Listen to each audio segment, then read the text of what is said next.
खै के बोल्नु र खै रक्षा दिमागमा यही एउटा कुरो सताइरहन्छ माया यहाँसम्म पुग्यो पछि के हुने हो खै राकेशको माया त भगवानले मिलाइहाल्छ नि रक्षा यो जात सात त भगवानले बनाउनु भएको होइन होला नि है होइन नि यो त सबै मान्छेको घमण्डले बनाएको हो नि भगवानले चाहेको भने त पक्कै पनि हाम्रो दुख भइहाल्छ नि यो हाम्रो माया तिमी ममा जात भएको कुरा कहाँबाट आयो होला है तिमी माथि ठुलो जातको मान्छे म परे तल्लो जातको मान्छे गरिब त्यही माथि पैसा पनि छैन बिहान के खायो बिहान खायो बेलुका के खाने भन्ने सोच्नुपर्छ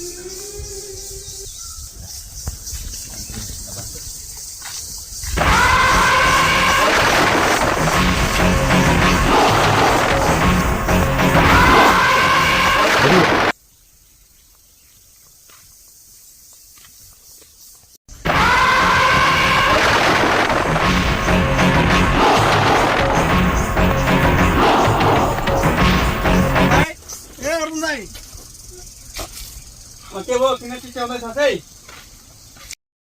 रट्टा त भाइ देख्दिन त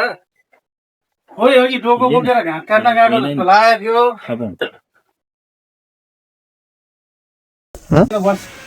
किन र के भयो भाइ पठाइ त माछाहरू राकेशसँग लठारिन पठाएको छ के भन्छ यो नचाहिने कुरा नगर भाइ भेट लाग्ने फेरि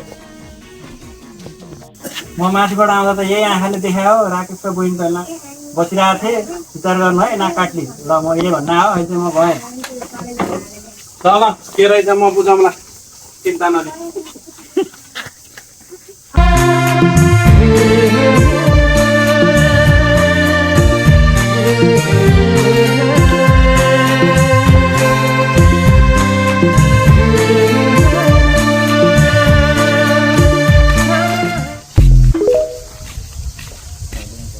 दाइ तपाईँले खाना खाइसक्नु भएको हो त्यो कुरा छोड बस नसँग गर्छ के कुराहरू दाइ त्यस्तो के सुन्दैछु म यो त्यो राकेशले त दलितसँग लठारी नै हिँड्दा रे नाक काट्ने भएछ होइन हाम्रो कुल खानदान र मर्यादाको इज्जत राख ख्याल गरेस्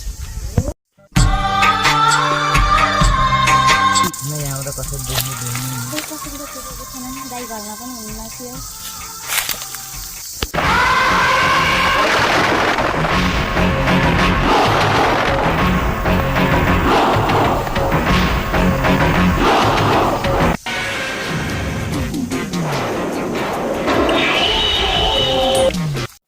मैले दलितले हाम्रो पनि हिँड्छ भने तपाईँले पचाउनै भएन ओइ त्यो दलितको यत्रो हिम्मत चुप लागेर बस ओइ यसलाई घर लान्छ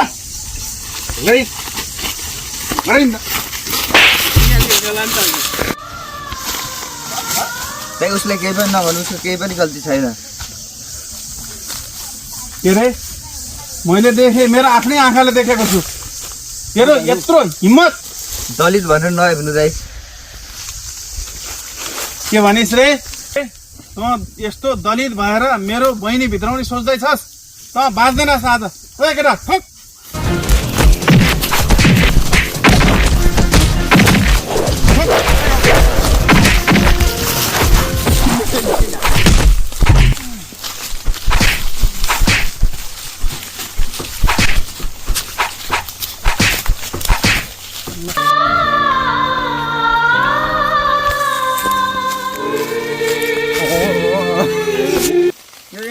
छोड्दै यसलाई ओइ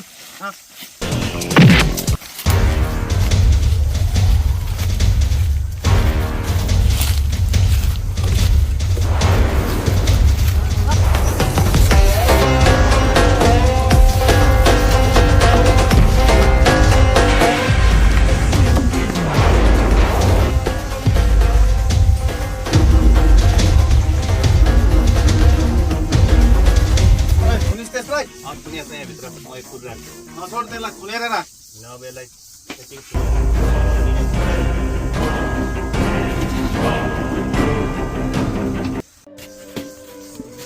के भन्छ र कालाई के होइन आमा अलिकति लडे झुट नबोल माथि रच्चोसँग माया बसी थियो आमा अनि उसको दाइले थाहा पाएर हामीलाई कुट्यो आमा मलाई तपाईँले मलाई भनिदिनुहोस् कान्छ छोडिदे त्यसलाई हाम्रो केही पनि मिल्दैन जातभात ऊ अब धनी मान्छे ठुलो जातको होइन आमा म उसलाई धेरै माया गर्छु म उसलाई छोड्न सक्दिनँ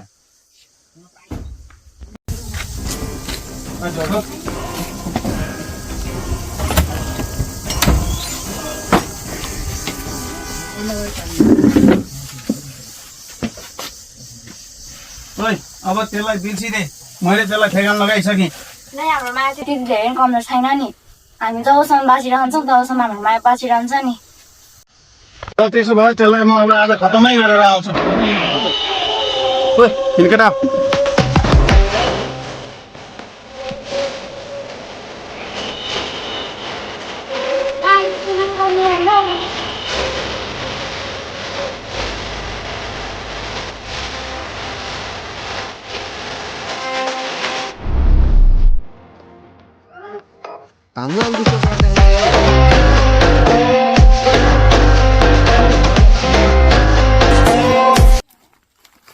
ओइ दलित